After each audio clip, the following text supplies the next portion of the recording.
Le port de Boulogne-sur-Mer est avant tout le premier port de pêche de la Communauté économique européenne et la pêche demeure la base de l'activité locale.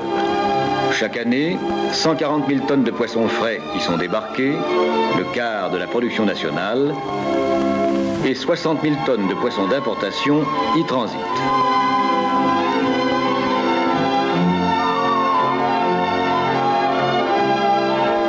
Mais Boulogne-sur-Mer est aussi un port de commerce en plein développement, dont le trafic, en 1972, a dépassé 2 millions de tonnes.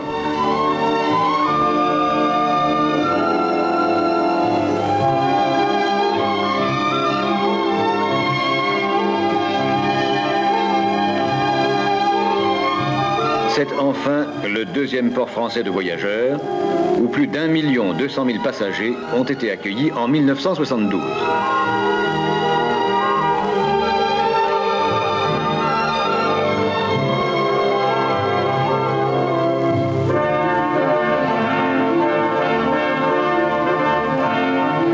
À l'abri de sa rade, le port de Boulogne-sur-Mer maintient ainsi un équilibre harmonieux dans la répartition de ses activités entre la pêche, le trafic des marchandises diverses et celui des passagers. Mais leur développement même imposait d'importants aménagements de ces installations. Dès 1967, le destin du bassin Loubet, construit entre 1900 et 1910 pour recevoir le trafic du commerce, allait changer. Dans une première mesure d'extension, un môle est construit et une darse aménagée dans la rade pour recevoir le trafic du commerce en réservant le bassin Loubet pour la pêche.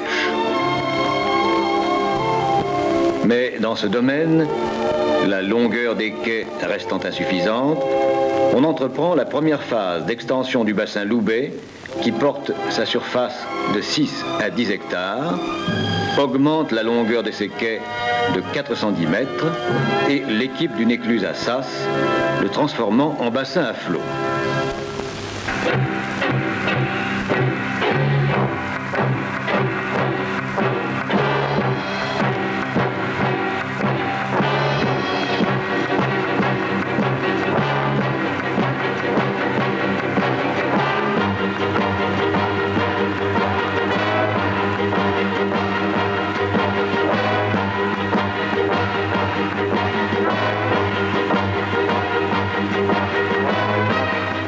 Les travaux d'extension du bassin Loubet ont été faits à sec. 26 puits, espacés d'une quarantaine de mètres, forés jusqu'à la cote -10, ont permis le rabattement de la nappe autour de la fouille qu'un merlon, à l'est, isole du bassin de marée. 19 caissons en béton armé sont alors coulés en place, suivant l'avancement des terrassements. 3 autres sont préfabriqués pour venir ultérieurement faire la jonction avec l'ancien quai qui se trouvera ainsi allongé de 410 mètres. Les remblais, à l'intérieur et derrière les caissons, s'effectuent à mesure de l'avancement du chantier. Un slipway long de 150 mètres, dont la capacité de 1200 tonnes permet l'assèchement des plus gros chalutiers, est construit à sec par la Chambre de commerce et d'industrie. Le programme y prévoyait enfin la construction préfabriquée de l'écluse en béton précontraint, dont la longueur totale est de 165,50 mètres et la largeur entre bajoyers de 25 mètres. Un système de conduite ceinturant la fouille recueille les eaux du rabattement, contrôlées en permanence par des piézomètres, et les rejette en mer ou dans les réseaux d'assainissement.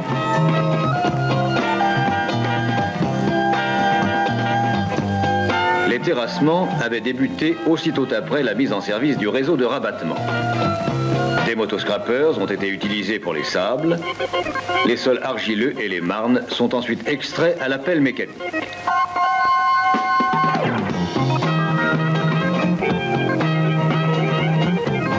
Le parc de matériel comprend 4 pelles travaillant en butte ou en rétro et une quinzaine de camions. Les dernières couches de marne et l'horizon calcaire, particulièrement résistants, sont des agrégés à l'explosif. De nombreux ouvrages, en maçonnerie ou en béton, d'origine militaire ou diverse, n'ont cessé d'être découverts et démolis au cours des fouilles. Les sols argileux et les marnes sont évacués par camion à une distance de 2,5 km à l'ouest du môle de la darse Sarraz-Bournay pour gagner sur la mer un terre-plein de 6 hectares. Après l'exécution d'un béton de propreté et celui d'une semelle de 70 à 80 cm d'épaisseur, on coule les caissons à 3 alvéoles qui ont une face avant plane et une face arrière cylindrique.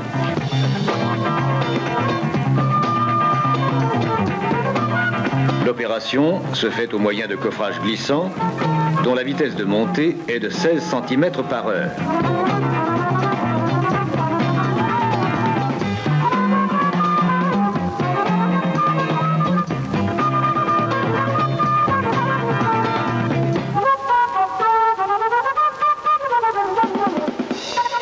Avec 2 coffrages glissants, la cadence de coulage est de 2 caissons par semaine.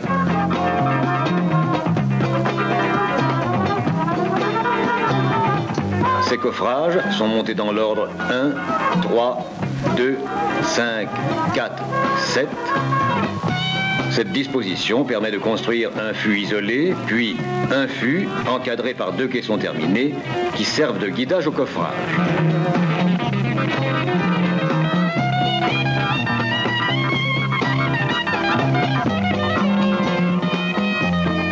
Des joints waterstop doublés d'une plaque d'acier sont disposés entre 2 caissons adjacents.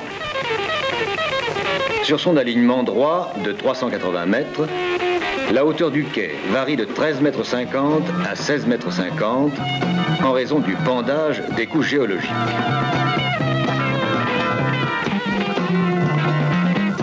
Un dépôt de sable avait été constitué au cours des terrassements de la fouille pour être réutilisé en remblai derrière l'allongement du quai et pour le remplissage des caissons.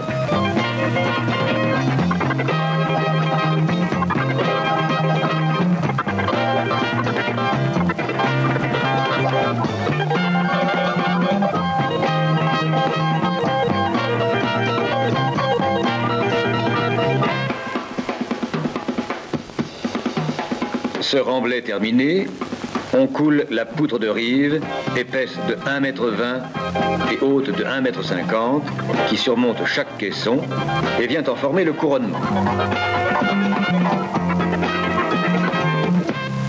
Une plateforme en grave ciment dont on a recherché la porosité maximale, une feuille de polyane pour la recouvrir. On devait ainsi favoriser le moment venu le décollage de l'écluse et éviter que le béton du radier de celle-ci ne pénètre dans les graviers de la plateforme au cours du bétonnage. Ce radier est bétonné par bande transversale de 7 mètres. Les 3 phases qui intéressent le SAS présentent un décalage longitudinal. Dans la première phase, on coule la dalle inférieure, dans la seconde, on coule les âmes verticales et dans la troisième, la dalle supérieure. Des évidements importants étant réservés dans le radier, le coulage de la dalle supérieure sera effectué sur des coffrages perdus, en béton armé, préfabriqués. La mise en flottaison de l'écluse a en effet conduit à la conception d'une structure alvéolaire en béton précontraint pour le radier comme pour les bajoyers. Afin d'éliminer les inconvénients des tassements différentiels au cours de la construction, l'écluse est constituée de 4 plots séparés par des joints non bétonnés de 1 mètre de large.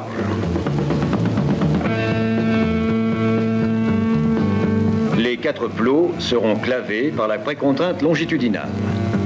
L'ensemble de la structure de l'ouvrage est précontraint transversalement et longitudinalement, suivant les procédés Fraissinet, avec des câbles de type 12T13 confectionnés dans les ateliers de préfabrication de l'entreprise.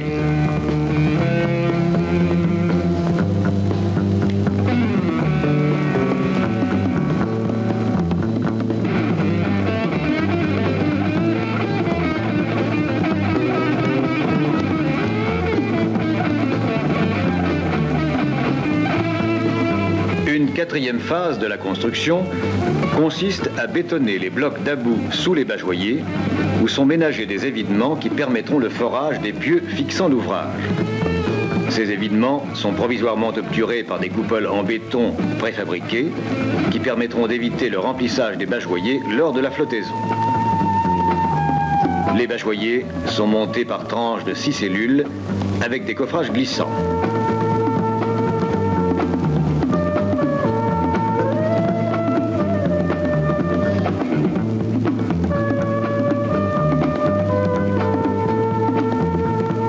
Les aqueducs de remplissage ou de vidange sont disposés transversalement pour donner aux têtes une plus grande rigidité.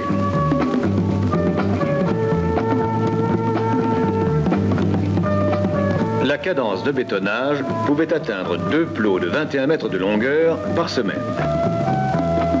Le béton est fabriqué par une centrale de 30 mètres cubes heure installée sur le chantier et transporté soit par des dumpers, soit par des camions équipés de bennes de 4 mètres cubes, jusqu'à des grues à tours avec flèches de 40 mètres.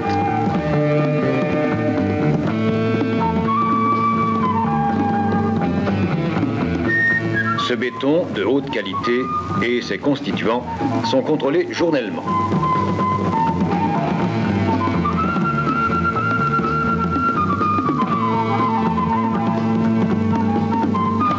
Pour sa mise en flottaison et son transport, l'écluse est obturée à ses extrémités par les batardeaux d'assèchement du sas, constitués d'éléments métalliques superposés de 26 mètres de longueur, de hauteur variant de 2,40 mètres à 3 mètres et d'un poids unitaire d'environ 30 tonnes.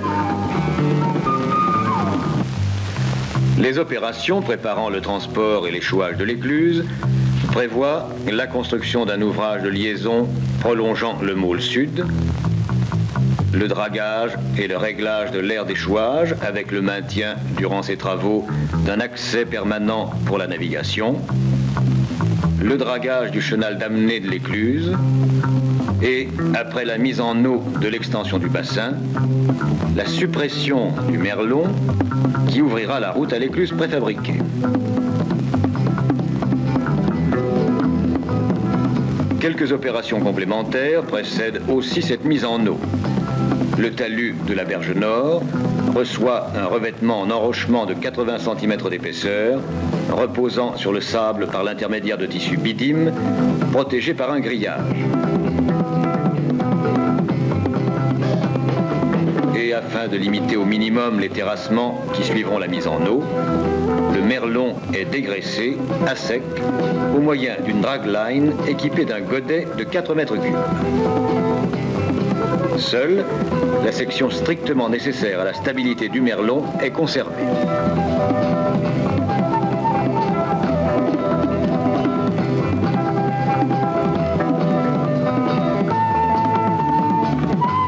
Cinq pompes de 1000 m3/h chacune entrent en action pour l'inondation de la fouille. Un essai de flottaison de l'écluse devait préciser son tirant d'eau et son assiette avant qu'elle ne soit échouée par remplissage d'eau jusqu'à l'ouverture complète du merlon. À l'est du bassin Loubet, les opérations de fermeture sont entreprises et l'on construit dans le prolongement du môle sud l'ouvrage contre lequel viendra s'appliquer l'écluse lors de son échouage. Il se compose d'un rideau de pales planches Larsen 4S renforcé de pales pieux.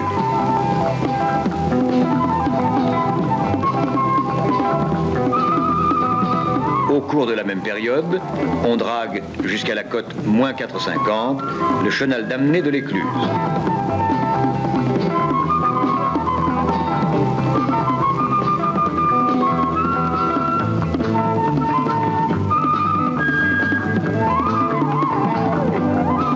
L'enceinte de pales planches est finalement surmontée d'un platelage en béton armé.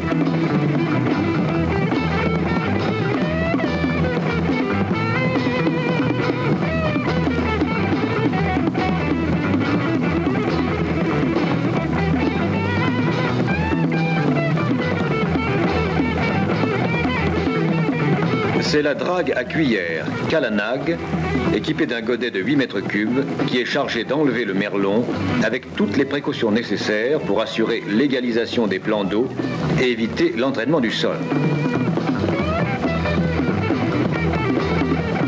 Enfin, une lame métallique horizontale longue de 12 mètres, soudée en son milieu à un tube vertical coulissant dans des brides fixées sur un ponton, vient régler avec une extrême précision le remblai en laitier de haut fourneau 40-70 de la plateforme d'échouage.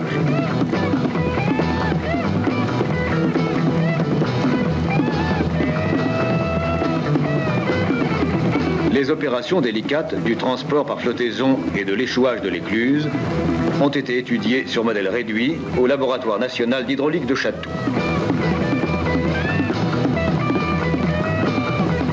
Cette étude a, entre autres, pour but de définir le nombre de remorqueurs nécessaires, les efforts dans les amarres et la tenue des matériaux de la plateforme lors de l'échouage.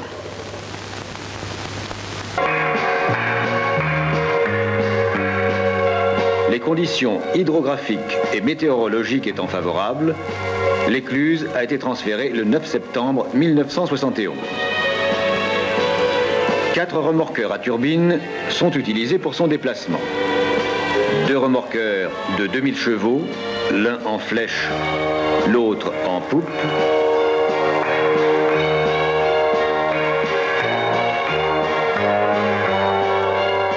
Et 2 remorqueurs de 1500 chevaux disposés latéralement le long des bageoyers.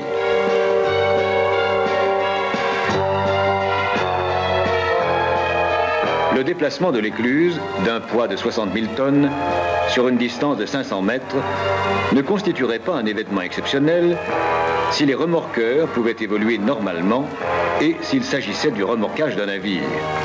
Mais ici, le plan d'eau est de surface réduite et l'écluse a la forme d'une caisse à savon. L'opération doit de plus se faire en une marée, puisqu'à marée basse, l'ouvrage ne passerait pas dans le chenal spécialement dragué dans le bassin Loubet. Au cours de l'échouage, le guidage de l'écluse est facilité par la présence dans l'ouvrage de liaison sud d'une rainure verticale où vient s'engager un tenon construit en saillie sur le bageoyer sud de l'écluse. Sur l'aire d'échouage, dont le remblai d'assises a été parfaitement réglé, l'écluse, maintenue à son emplacement, s'échoue à marée basse. Dans sa position définitive, elle est lestée par remplissage des cellules du radier et du sable. On détruit ensuite les coupoles qui fermaient le fond de chaque alvéole de bageoyer. Conduite depuis le haut des bageoyers à la côte plus 10, l'opération de forage des pieux commence par le fonçage d'une virole longue de 5 mètres, dont le diamètre de 1,65 m est celui des pieux. Le forage, à la boue de bentonite, se poursuit aux environs de la côte -30 dans le calcaire de Brecquerec, où les pieux sont ancrés par trépanage. L'écluse repose sur 2 fils de 47 pieux et l'on évite ainsi les effets des tassements différentiels du sol.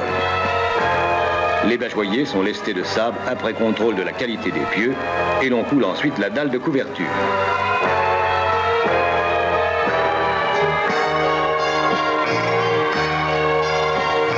Un essai de clavage de ces pieux dans le radier de l'écluse, fait au laboratoire de l'entreprise sur modèle réduit au quart, a montré la parfaite tenue du système sous les charges.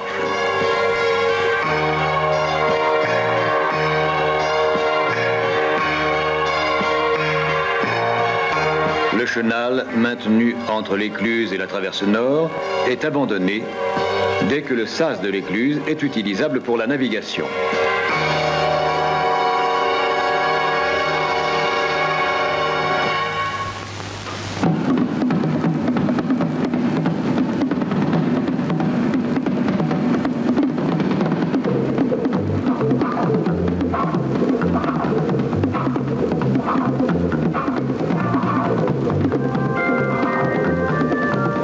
L'écluse est équipée sur chaque tête de 2 vantaux. Chacun mesure 14 mètres de largeur, 16 mètres de hauteur pèse 150 tonnes et peut flotter horizontalement ou verticalement.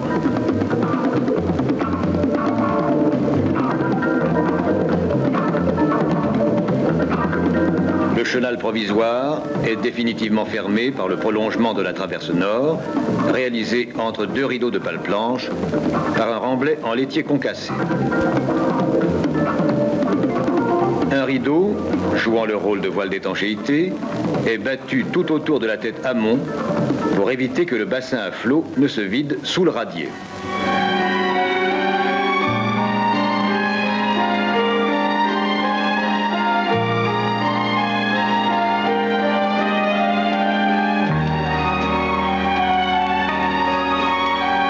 Un pont basculant du type Scherzer, livrant passage à une chaussée de 7 mètres et à 2 trottoirs de 1,10 m de largeur, assure une liaison rapide entre les quais du bassin.